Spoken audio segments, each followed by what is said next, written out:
తెలంగాణ ఆత్మ కేసీఆర్ కాదు, ఇదే కవిత లక్ష్యమా? కేసీఆర్ గారి ఫోటోలు లేకుండానే యాత్ర చేస్తాం. కేసీఆర్ గారి ఫోటోలు లేకుండానే యాత్ర చేస్తాం. దీపావళి తర్వాత తెలంగాణ వ్యాప్తంగా కవిత యాత్ర ఫిబ్రవరి చివరి వరకు నిర్విరామంగా ప్రజల మధ్య విద్యావంతులు మేధావులను కలుసుకోబోతున్న కవిత. కేసీఆర్ ఫోటో లేకుండా ఉద్యమకారుల చెంతకు. కేసీఆర్ గారి ఫోటోలు లేకుండానే యాత్ర చేస్తాం. అప్పుడైనా ఇప్పుడైనా జయశంకర్ సార్ ఫోటోనే పెట్టినాం. కేసీఆర్ ముఖ్యమంత్రి అయ్యాక చాలా తెలివిగా ఉద్యమకారులను పక్కన పెట్టారు. ప్రొఫెసర్ జయశంకర్కు ఇవ్వాల్సినంత గౌరవం ఇవ్వలేదు. మొదటి దశ తెలంగాణ పోరాటంలో గట్టిగా పోరాడి మలిదశ ఉద్యమానికి కారణమైన వ్యక్తి ప్రొఫెసర్ జయశంకర్. కానీ ఆ పేరు తెలంగాణ ప్రజల యాదిలో లేకుండా చేసే ప్రయత్నం జరిగింది.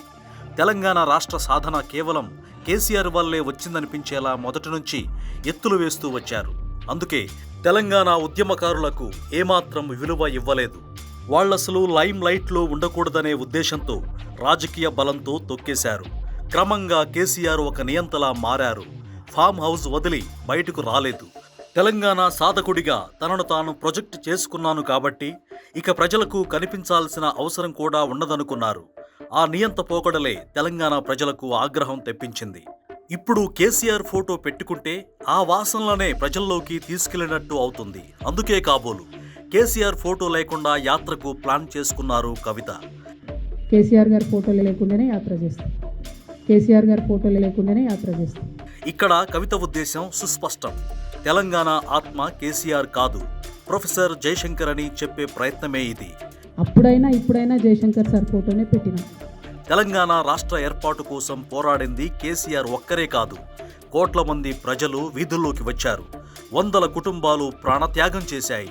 పోలీసుల లాఠీ దెబ్బలు తిన్నవాళ్లు లెక్కలేనంత మంది. కానీ నాటి ఉద్యమకారులెవరికీ న్యాయం జరగలేదు. మళ్లీ ఉద్యమకారులకు దగ్గరయ్యే ప్రయత్నం చేయాలంటే కేసీఆర్ను పక్కన పెట్టాల్సిందే. బహుశా కవిత చెప్పాలనుకున్న సందేశం ఇదే కాబోలు. తెలంగాణ పోరాట యోధులకు సముచిత గౌరవం, స్థానం ఇవ్వాల్సిందేనంటున్నారు బీసీవై పార్టీ అధ్యక్షులు బోడే రామచంద్ర యాదవ్. గత 10 ఏళ్ల కాలంలో ఉద్యమకారులకు సరైన న్యాయం జరగలేదన్నది ముమ్మాటికి వాస్తవమేనంటోంది భారత చైతన్య యువజన పార్టీ. ప్రస్తుత కాంగ్రెస్ ప్రభుత్వం ఉద్యమకారులకు న్యాయం చేసే పని మొదలుపెట్టినా అది అరకొరే. ఇప్పటికైనా పోరాట యోధులకు న్యాయం జరగాలని కోరుకుంటోంది భారత చైతన్య యువజన పార్టీ.